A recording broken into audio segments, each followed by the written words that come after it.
Olá, sou Tainá e hoje irei apresentar o artigo submetido ao 31º Encontro Nacional da ANPAP, em conjunto com a professora Ana Lúcia Beck. Nem tão chimarrotza assim, Albert Dürer e a moda. Neste artigo, discutimos a relação entre arte e moda a partir de dois autorretratos de Albert Dürer, a partir de um estudo comparativo com a história da moda.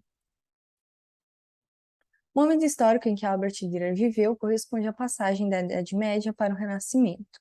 Segundo Costa, foi um período de transição profunda na mentalidade europeia, em que se na Idade Média valorizavam mais as coisas do espírito, a imaterialidade, posteriormente, no Renascimento, o homem foi colocado no centro, evidenciando mais as coisas terrenas, se valorizando mais justamente as coisas materiais.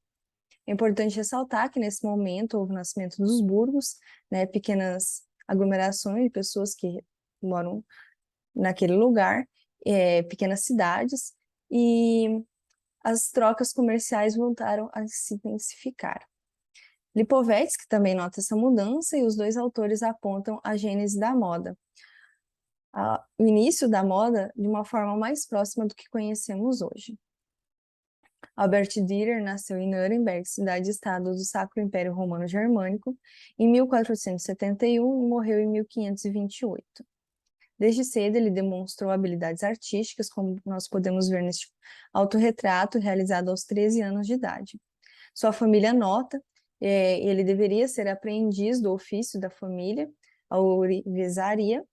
Entretanto, justamente porque sua família nota isso, o seu padrinho, Anton Korbegger, o ajuda para ser enviado para ser aprendiz de Michael Wohlgemuth. Após esse aprendizado com Wohlgemuth, ele realiza sua Wanderjahre, uma viagem comum entre os artistas da época para consolidar os aprendizados artísticos, e a dele dura 3 anos.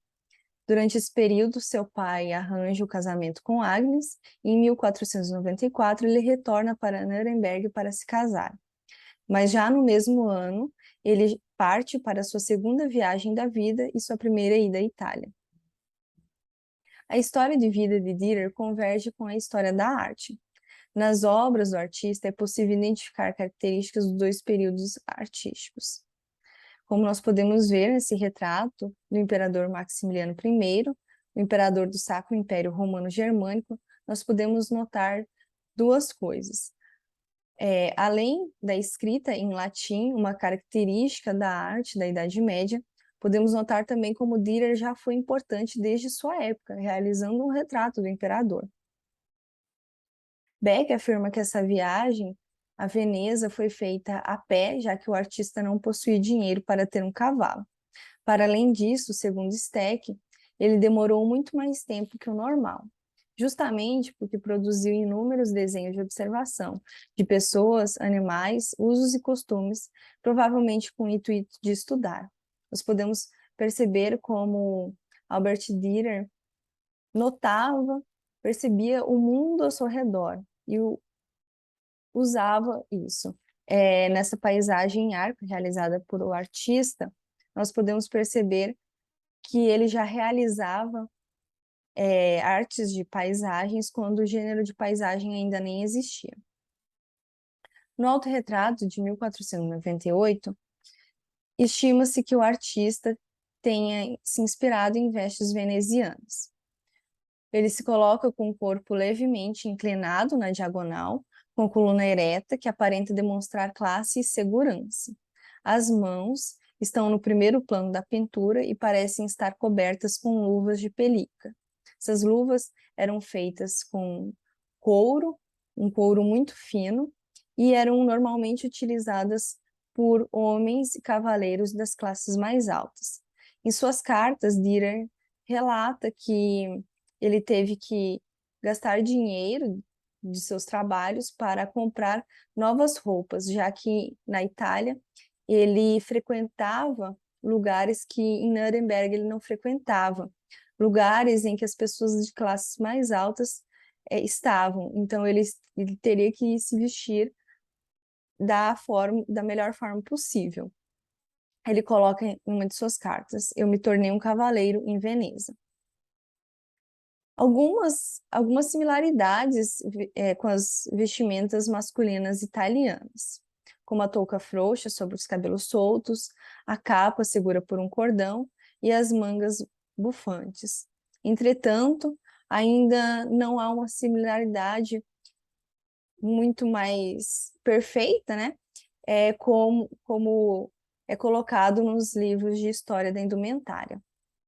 Por isso, nós pesquisamos também, resolvemos comparar com vestimentas femininas italianas. E nós podemos notar algumas similaridades, como o decote muito baixo, comumente utilizado pelas moças venezianas, como relata Koller. Podemos ver justamente esse decote em Maddalena Doni, ao contrário do que como veste Agnolo. Para além disso, podemos notar também recortes nas mangas e a camisa branca aparecendo. Essa camisa normalmente era utilizada como vestes de baixo. Então, nós nos fizemos algumas perguntas. Se Dürer teria realizado este retrato apenas para criar uma imagem de si para si mesmo, ou este retrato destinava-se a ser visto por um público mais amplo, ou ainda se ele desejava de fato estabelecer uma imagem de si para o mundo à moda e à altura de sua estatura em Veneza. Então, as vestes misturam referências do gênero masculino e feminino, sugerindo um misto de delicadeza, sofisticação e autoridade. Provavelmente este autorretrato pode ter sido elaborado em um universo de galanteria e de ocasiões sociais de caráter mundano da vida em Veneza como referência. Já no retrato de 1500, o artista aparenta ser mais rígido. Ele se coloca de frente para o espectador. A posição de suas mãos lembram representações do Cristo Pantocrator, com o polegar voltado para si, os dedos médio e indicador na vertical e os demais voltados para si em uma posição de bênção. O fundo escuro da obra dá profundidade e coloca o artista em destaque. Demonstra também o domínio sobre a técnica de claro e escuro. Algumas muito mais similaridades, né, com as vestimentas masculinas alemãs retratadas nos livros de história da moda. Inclusive as similaridades, por exemplo, com a capa que o imperador Maximiliano I utiliza. O casaco parece ser grosso e pesado, é escuro e tem um recorte reto, formal, que segundo Koller se chamava chalpe. Seu chalbe levava um corte na manga, através do qual se pode ver a camisa branca de tecido leve que se vestia por baixo das roupas. Era muito utilizada essa camisa como uma roupa íntima, como já foi dito.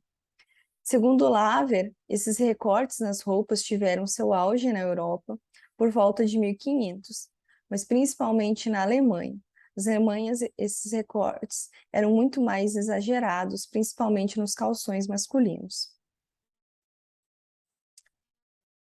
Assim, Dürer se apresenta com vestimentas que reforçam determinado caráter, a sua personalidade, bem como a representação como um todo. O artista não só era um ótimo observador do mundo material, mas também percebia e tentava tirar partido do aspecto simbólico que a materialidade da roupa pode assumir como elemento de diferenciação social. Ao invés de ser um parasita, um Schmarotzer, ele não somente conseguiu constituir-se como um artista de renome em toda a Europa, como nós podemos perceber que ele realizou um retrato do imperador de sua época, como ele também soube tirar partido do conhecimento que tinha dos modos através dos quais a materialidade é capaz de constituir e comunicar campos simbólicos, sejam estes o da arte ou da moda. Muito obrigada.